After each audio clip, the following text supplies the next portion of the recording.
The day I found out, I was sitting in my car outside a house that used to be mine. The lights were on inside. I could see movement through the curtains.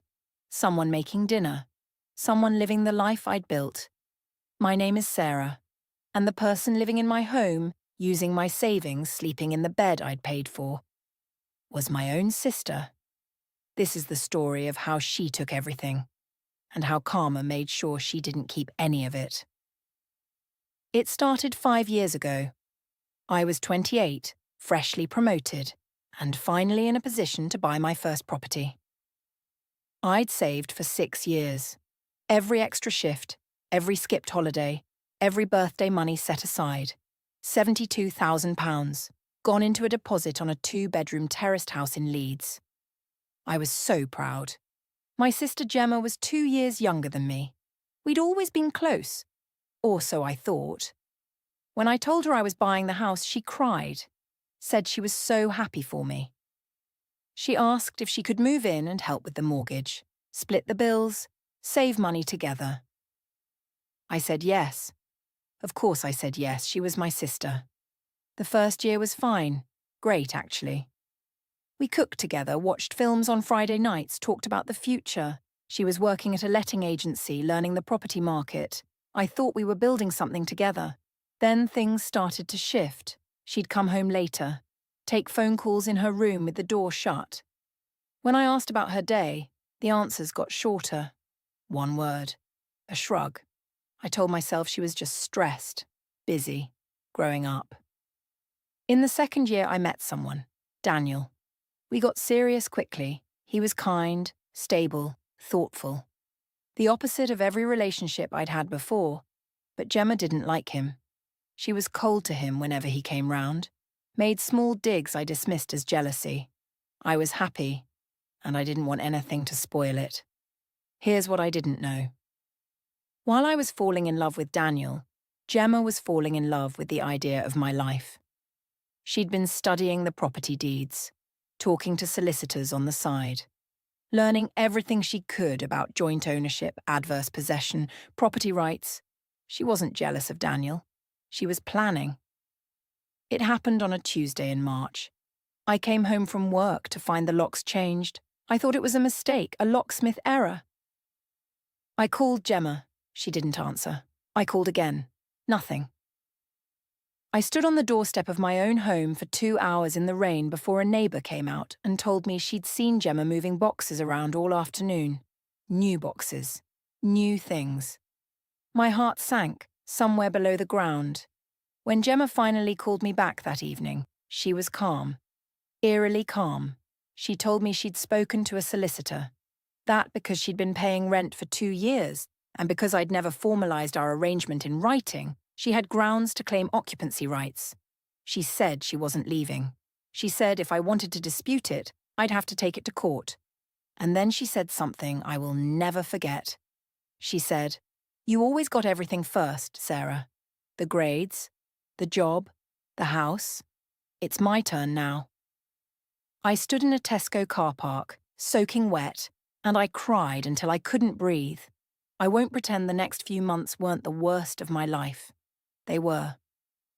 I was sofa surfing between Daniel's flat and a friend's spare room. I was paying rent somewhere I wasn't living and watching a mortgage I'd worked 6 years to afford going to someone who shared my blood. But here's what Gemma didn't count on. I had every bank statement, every transfer, every receipt, every document proving that every single penny of that deposit had come from my account alone, that she had never contributed to the purchase, that the property was mine. And I had a solicitor who was very, very good. The court process took 8 months. 8 months of waiting, of documents, of Gemma counterclaiming every step of the way. She hired a lawyer on legal aid. She told the court I'd verbally agreed to give her joint ownership. She brought a witness, a friend of hers I barely knew, who claimed she'd heard me make the offer. The judge reviewed the evidence carefully. He looked at the complete financial trail. He looked at the tenancy arrangement Gemma had been paying under. He looked at the absence of any written agreement, any joint mortgage application, any record whatsoever of a promised share transfer.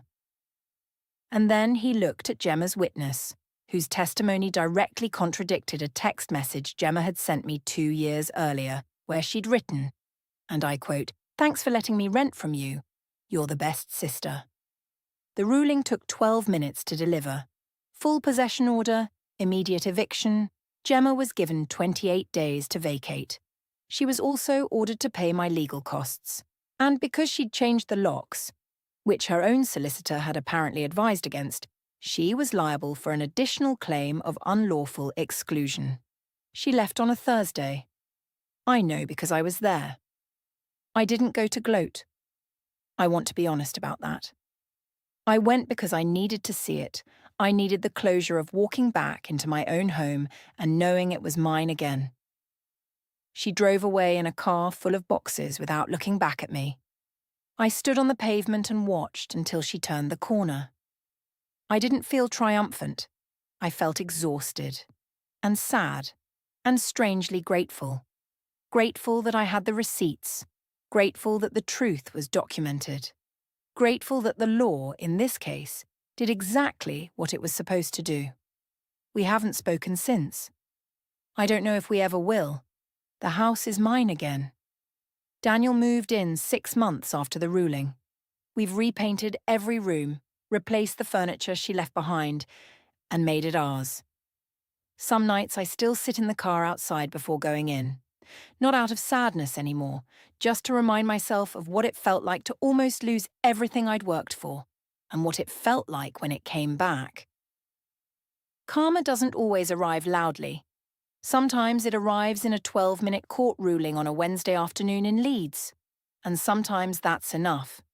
If you've ever been betrayed by someone who should have protected you, someone you loved, someone you trusted, I want you to know. Document everything. Keep every receipt. Trust the process. And trust that karma always finds its way.